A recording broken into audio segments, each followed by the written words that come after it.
بسم اللہ والحمد للہ والصلاة والسلام علی رسول اللہ وعلی آلہ وصحبہ ومن والاه. رب اشرح لی صدری ویسر لی امری واحلل عقدۃ من لسانی یفقہوا قولی. اللہم انفعنا بما علمتنا وعلمنا ما ينفعنا وزدنا علما آمین یا رب العالمین. سیدنا ابو نجیح ارباز ابن ساریہ رضی اللہ تعالی عنہ فرماتے ہیں: وعظنا رسول اللہ صلی اللہ علیہ وسلم موعظۃ بلیغۃ وجلت منها القلوب وظرفت منها العیون. سیدنا ارباز ابن ساریہ رضی اللہ تعالی عنہ فرماتے ہیں کہ رسول اللہ صلی اللہ علیہ وسلم نے ہمیں ایک وعظ ارشاد فرمایا، اور وہ وعظ کون سا تھا؟ موعظۃ بلیغۃ، بہت بلیغ وعظ. وعظ کا لفظ کہتے ہیں کسی کو یاد دہانی کروانا، کسی کو نصیحت کرنا، اور خاص طور پہ اس کو ڈرانا، تخویف کے ساتھ اس کے اندر خوف پیدا کرنا. اور جیسا کہ ہمیں معلوم ہے کہ اللہ تعالیٰ کے ساتھ جو تعلق ہے اس کی اصل یہ خشیت ہی ہے، یہ خوف ہی ہے. اور ایسا نہیں ہے کہ اللہ تعالیٰ کی طرف سے جو سزائیں ہیں، اللہ تعالیٰ کی طرف سے جو وعیدیں ہیں، وہی انسان کے اندر خوف پیدا کرتی ہیں، بلکہ اللہ تعالیٰ کی جو نعمتیں ہیں ان کا جو تذکرہ ہے، ان کا جو بیان ہے، بعض اوقات وہ زیادہ خوف پیدا کرتا ہے. یعنی یہ چیزیں کہ اللہ تعالیٰ نے انسان کے لیے یہ اہتمامات کیے ہیں، اللہ نے انسان کو یہ کچھ نوازا ہے، یہ چیز بعض اوقات انسان کے اندر زیادہ لرزہ پیدا کرتی ہے. تو وعظ کہتے ہیں ایک ایسی نصیحت کہ جس سے انسانوں کے دل نرم ہو جائیں، دلوں کے اندر نرمی پیدا ہو جائے، ان کے اندر کی قساوت، ان کے اندر کی سختی جو ہے وہ ختم ہو جائے. اور رقت قلبی جو ہے وہ بہت غیر معمولی وصف ہے، بہت پسندیدہ وصف ہے. تو صحابہ کہتے ہیں کہ رسول اللہ صلی اللہ علیہ وسلم نے ہمیں ایک موقع پر ایسا وعظ ارشاد فرمایا کہ جو بلیغ تھا. بلیغ اس وعظ کو کہتے ہیں کہ جو دلوں تک اتر جاتا ہے، جو بہت مؤثر ہوتا ہے. خود نبی اکرم صلی اللہ علیہ وسلم کو قرآن مجید میں کہا گیا ہے، ان مشرکین کے بارے میں کہا گیا کہ فَأَعْرِضْ عَنْهُمْ، اے نبی آپ ان سے اعراض کیجئے، وَعِظْهُمْ، آپ کا کام کیا ہے؟ آپ ان کو نصیحت کریں، وعظ کریں. وَقُلْ لَهُمْ فِي أَنفُسِهِمْ قَوْلًا بَلِيغًا، اور ان کو ایسی بات ارشاد فرمائیے کہ جو ان کے دلوں میں اتر جائے، ایک ایسی بات کہ دلوں کی گہرائیوں کو چھو لے. تو نبی اکرم صلی اللہ علیہ وسلم نے ایسا ہی وعظ ارشاد فرمایا. اور جیسا کہ آپ کے بارے میں خود اللہ کے نبی صلی اللہ علیہ وسلم نے خود فرمایا ہے کہ اوتیت جوامع الکلم، مجھے بہت جامع کلمات عطا کیے گئے ہیں.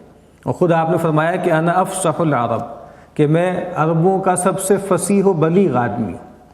تو آپ نے ایسا وعظ ارشاد فرمایا کہ صحابہ کہتے ہیں کہ اس کے دو اثرات ہم پر ہوئے. وجلت منها القلوب، اس سے ہمارے دل لرزنے لگے، ہمارے دلوں میں خوف پیدا ہوا.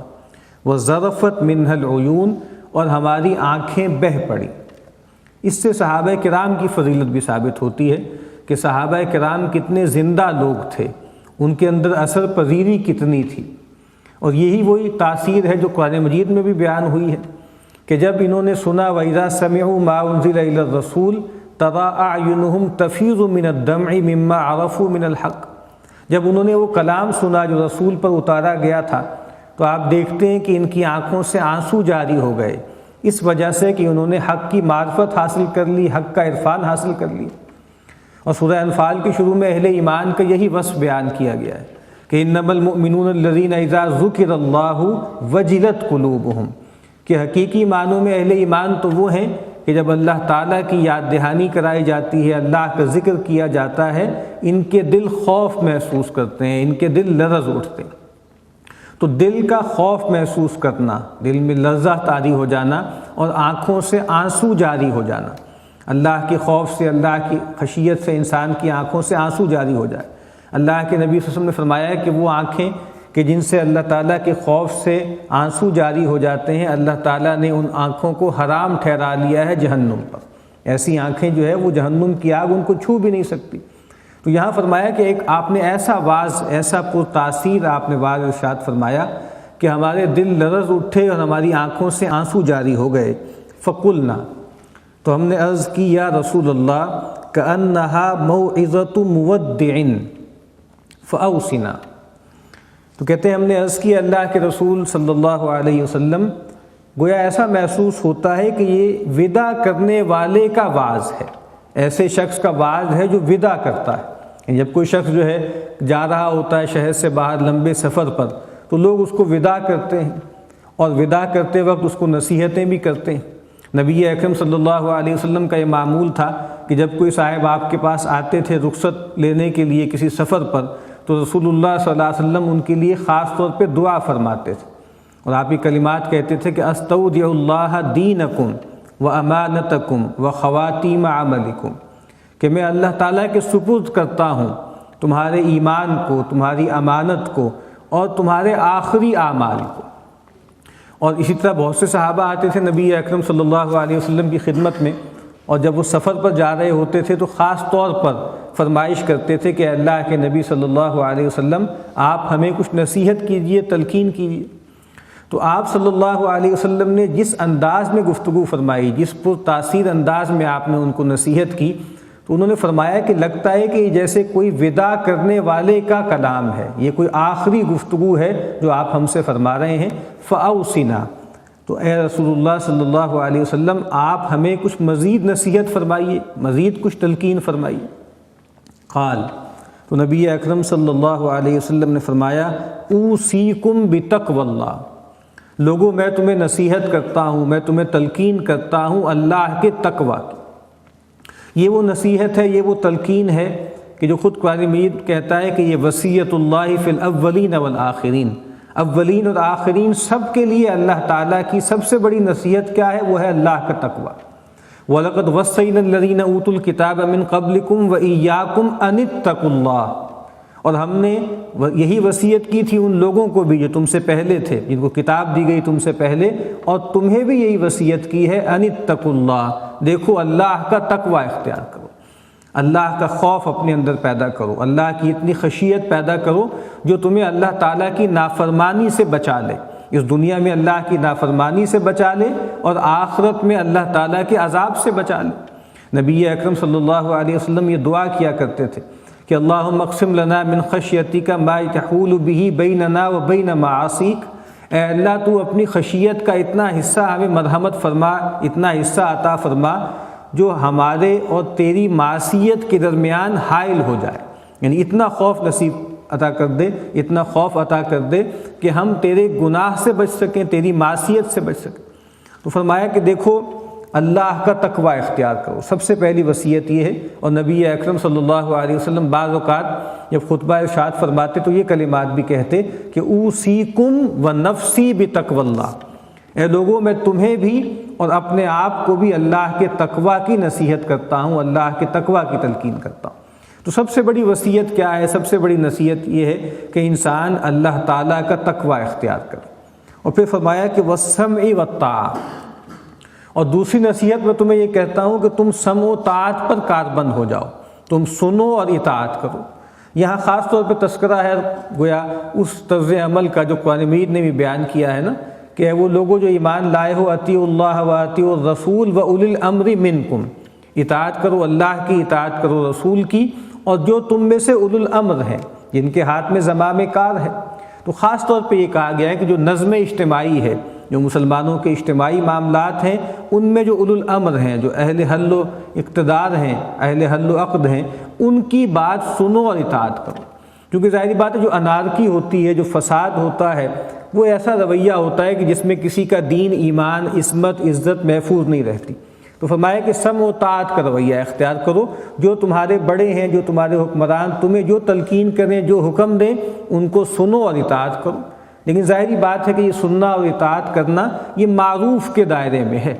جہاں پر منکر کا معاملہ آ جائے، جہاں اللہ اس کے رسول صلی اللہ علیہ وسلم کی نافرمانی کا معاملہ آ جائے، وہاں اللہ کے نبی نے فرمایا کہ لا سمع ولا طاعہ، پھر نہ کوئی بات سننی ہے اور نہ کوئی بات ماننی۔ تو پہلی بات فرمائی کہ میں تمہیں اللہ کے تقوی کی نصیحت کرتا ہوں، اور پھر فرمایا کہ سمع و طاعت کی۔ وَإِن تَأَمَّرَ عَلَيْكُمْ عَبْدٌ حَبَشِيٌّ، اور اگرچہ تم پر امیر بنا دیا جائے، حکمران بن جائے ایسا شخص کہ جو غلام ہو اور حبشی ہو، ایک سیاہ فام غلام اگر تم پہ حاکم بن جائے تب بھی تمہیں اس کی بات سننی ہے اور ماننی۔ کچھ اور روایتوں میں آتا ہے کہ ان رأسہ زبیبہ، ایسا غلام آ جائے کہ جس کا سر منقے کی طرح ہو، چھوٹا سا سر ہو، بڑے بڑے اس کے کان ہوں، ہونٹ اس کے موٹے ہوں، لیکن اگر وہ اللہ اس کے رسول صلی اللہ علیہ وسلم کے احکامات کے مطابق تمہیں گورن کر رہا ہے تو پھر اپنی ذاتی پسند ناپسند کو ایک طرف رکھو اور اس کی بات سنو اور اطاعت کرو۔ اب ظاہری بات ہے کہ یہ بہت دور کی بات تھی کہ کوئی غلام حاکم بن جائے، جس طرح عام طور پہ کہا جاتا ہے نا کہ تعلیق بالمحال، کسی ایسی چیز کے ساتھ کسی چیز کو متعلق کر لینا جو بظاہر محال ہو۔ تو کہا کہ تمہیں اپنے حکمرانوں کی بات سننی ہے اور ماننی ہے، اگرچہ ایک حبشی غلام ہی تم پر حاکم کیوں نہ ہو جائے۔ اور پھر فرمایا کہ وَإِنَّهُ مَن يَعِشْ مِنْكُمْ فَسَيَرَى اخْتِلَافًا كَثِيرًا، کہ بے شک جو کوئی بھی تم میں سے جیتا رہے گا میرے بعد، جو زندگی پائے گا، تو ان قریب وہ بڑے بڑے اختلافات دیکھے گا۔ رسول اللہ صلی اللہ علیہ وسلم کے ہین حیات بھی بہت سے اختلافات تھے جو سر اٹھانے لگتے تھے، عصبیتیں لوگ چاہتے تھے منافقین کہ وہ اٹھیں اور مسلمان آپس میں بھڑ جائیں، لیکن نبی اکرم صلی اللہ علیہ وسلم کی موجودگی ایک ایسا بانڈ تھا، ایک ایسا گلو کی طرح تھی آپ کی ذات کہ لوگ جڑے رہتے تھے، آپس میں ملے رہتے تھے۔ تو آپ نے فرمایا کہ میرے جانے کے بعد اختلاف ہوں گے، بہت زیادہ اختلاف ہوں گے۔ ایک روایت میں آپ نے فرمایا کہ دیکھو میری حیثیت اپنی امت کے لیے امان کی طرح ہے، میں امان ہوں اپنی امت کے لیے، اور جب میں چلا جاؤں گا تو میری امت پر بہت سے ایسے حالات آئیں گے جو میری موجودگی میں نہیں آ سکتے۔ تو کہا کہ جو تم میں سے جیتا رہے گا تو وہ دیکھے گا کہ بہت سے اختلافات ہو جائیں گے۔ ہم دیکھتے ہیں کہ اختلافات ہو گئے، سب سے پہلے اختلافات سیاسی ہوئے، پھر عقیدے کی بنیاد پہ تقسیمات ہوئیں، پھر فقہی اور قانونی بنیاد پر جو ہے تقسیمات در تقسیمات ہوتی گئیں۔ تو کہا کہ جو کوئی بھی تم میں سے میرے بعد زندہ رہے گا، جیتا رہے گا، تو وہ بہت سے اختلافات دیکھے گا۔ فَعَلَيْكُمْ بِسُنَّتِي وَسُنَّتِ الْخُلَفَاءِ الرَّاشِدِينَ الْمَهْدِيِّينَ، تو تم پہ لازم ہے کہ میری سنت کو کی پیروی کرو، اس کو تھام کے رکھو، اور میرے خلفائے راشدین المہدیین ان کے طریقے کی پیروی کرو۔ تو اختلافات میں اور تفرقے میں اور بہت زیادہ تنازعات میں ہمارے لیے راہ نجات کیا ہے؟ راہ نجات یہی ہے۔ اس طرح کچھ ہمارے بزرگوں نے کہا نا کہ سنت کیا ہے؟ سنت تو گویا سفینہ نجات ہے، وہ کشتی نوح کی طرح ہے کہ جو اس میں بیٹھ جائے گا، اس میں سوار ہو جائے گا، وہ کامیاب ہو جائے گا۔ تو کہا کہ میری سنت کو مضبوطی سے تھام لو، میرے طریقے کو مضبوطی سے تھام لو، اور جو میرے خلفائے راشدین المہدیین ہیں، راشد کہتے ہیں اس شخص کو کہ جو ہدایت کو پہچان لے اور ہدایت کی پیروی کرے، اور مہدی کہتے ہیں اس شخص کو کہ جس کو اللہ کی طرف سے ہدایت دی گئی۔ ہادی وہ جو ہدایت دینے والا ہے، اور مہدی وہ جس کو ہدایت دی گئی۔ تو ہر وہ حکمران جو شریعت پر عامل ہے، شریعت کے مطابق زندگی بسر کر رہا ہے اور لوگوں کو بھی گورن کر رہا ہے قرآن و سنت کے مطابق، یہ خاص معنوں میں وہ خلیفہ راشد بھی ہے، خلیفہ مہدی بھی ہے، لیکن ہماری خاص اصطلاح کے طور پر ہمیں معلوم ہے کہ جو چار خلفاء ہیں ان کو کہا جاتا ہے کہ یہ جو ہے وہ خلفاء راشدین ہیں، سیدنا ابوبکر، سیدنا عمر، سیدنا عثمان اور سیدنا علی رضی اللہ تعالی عنہم اجمعین۔ اور اسی کے بارے میں نبی اکرم صلی اللہ علیہ وسلم نے فرمایا کہ یہ خلافت ہے، جس کے بارے میں آپ نے کہا کہ خلافت علی منہاج النبوہ، کہ میرے جانے کے بعد خلافت ہوگی کہ جو منہاج نبوت ہی پر ہوگی۔ تو کہا کہ میرے طریقے کو مضبوطی سے تھام لو اور میرے خلفائے راشدین کے طریقے کو مضبوطی سے تھام لو، جنہوں نے میری سنت ہی کو فالو کیا، اسی کو آگے لے کر چلے۔ اور فرمایا کہ عضوا علیہا بالنواجذ، میری سنت کو، میرے طریقے کو اور میرے خلفائے راشدین کے طریقے کو مضبوطی سے تھام لو، دانتوں سے، داڑھوں سے آپ نے کہا کہ پکڑ لو، کہ مضبوطی سے تھام لو۔ اگر تم ایسا نہیں کرو گے تو پھر تم ظاہری بات ہے افتراق کا شکار ہو جاؤ گے۔ اور نبی اکرم صلی اللہ علیہ وسلم آپ سے محبت کا تقاضا بھی یہی ہے کہ آپ صلی اللہ علیہ وسلم کے طریقے کو، آپ کے اسوے کو فالو کیا جائے۔ تو آپ صلی اللہ علیہ وسلم سے محبت کی کوئی گارنٹی نہیں ہے اس سے کہ ہم گفتگو کیسی کرتے ہیں آپ کے بارے میں، آپ کی سیرت کیسے بیان کرتے ہیں، آپ کی مدح کیسے کرتے ہیں، آپ کے بارے میں کس طرح کا رویہ اختیار کرتے ہیں، بلکہ اصل کیا ہے کہ ہم آپ صلی اللہ علیہ وسلم کی سنت پر عامل ہیں یا نہیں۔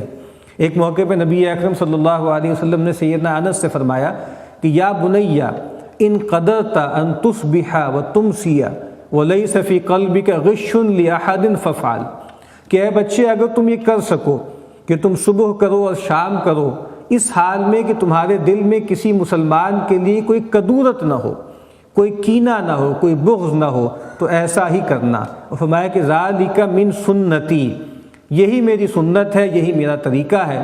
ومن احیا سنتی فقد احبنی، اور جو میری سنت کو زندہ رکھتا ہے، اس کو پروموٹ کرتا ہے، اس کو جاری کرتا ہے، تو وہ ہے اصل میں جو مجھ سے محبت کرتا ہے۔ تو رسول اللہ صلی اللہ علیہ وسلم سے محبت کا ٹیسٹ کیا ہے کہ آپ کی سنتوں پر عمل کرنا، اس کو رواج دینے کی کوشش کرنا۔ اور فرمایا کہ ومن احبنی کان معی فی الجنہ، اور جو مجھ سے محبت کرتا ہے وہ جنت میں میرے ساتھ ہوگا۔ ظاہر ہم سب یہ چاہتے ہیں کہ نبی اکرم صلی اللہ علیہ وسلم کی معیت ہمیں حاصل ہو، تو کہا کہ اس کا طریقہ کیا ہے کہ مجھ سے محبت کرو، اور مجھ سے محبت کا ٹیسٹ کیا ہے کہ میری سنت پر عامل رہو، اس کو زندہ کرنے کی کوشش کرو۔ اور پھر فرمایا کہ وَإِيَّاكُمْ وَمُحْدَثَاتِ الْأُمُورِ، اور دیکھو لوگوں دین میں نئی نئی چیزیں ایجاد کرنے سے بچو۔